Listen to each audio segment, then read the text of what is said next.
আর যাই হোক বন্ধুরা, ভালোবেসে কেউ কোনোদিনও বিয়ে করো না। হ্যাঁ, আমি মানছি আমার বর গরিব, ভালো কাজ নেই, পয়সা নেই, সেটা আমি মেনে নিলাম।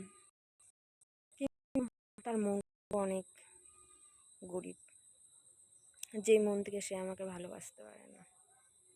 তার কোনো কিছু দেখেই আমি তাকে বিয়ে করিনি। টাকা পয়সা, বাড়ি গাড়ি তার কিছু নেইও, তাকে আমি কিছু দেখেও বিয়ে করিনি। সে আমায় প্রচুর পরিমাণে ভালোবাসতো। কিন্তু এ কেমন ভালোবাসা যে বিয়ের 2-2.5 বছরের মধ্যেই সব শেষ। 2-2.5 বছর কি 4-5 মাসের মধ্যেই সব শেষ। জানি না আমি এই ভালোবাসার মানে কি। এখন তো আমার মুখটাও দেখতে ইচ্ছা করে না। তুমি কি এটা বোঝো না? তুমি গরিব বলে আমি তোমার হাত ছাড়িনি কোনোদিনও। দুবেলা দুমুঠো আমাকে নুন ফ্যান দিয়ে দাও, আমি তাই খাই। ভালো তো আসতে পারো। অনেক বুঝিয়েছি তাকে আমি, সে কোনোভাবেই বোঝে না।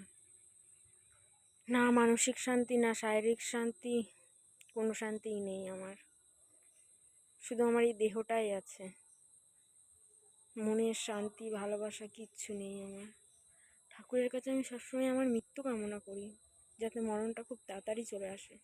কারণ এইভাবে আর যাই হোক বাঁচা যায় না। খাওয়া পড়ায় কষ্ট করা যায়, চারিদিকের ভালোবাসা না আছে, মা বাবার ভালোবাসা না আছে, স্বামীর ভালোবাসা না আছে, আর কারোর ভালোবাসা। ভগবান তুমি আমাকে তুলে নাও, এটাই চাই তোমার কাছে, আর কিচ্ছু চাই না। অন্তত আমার আত্মাটা শান্তি পাবে আর দেহটা মুক্তি পাবে।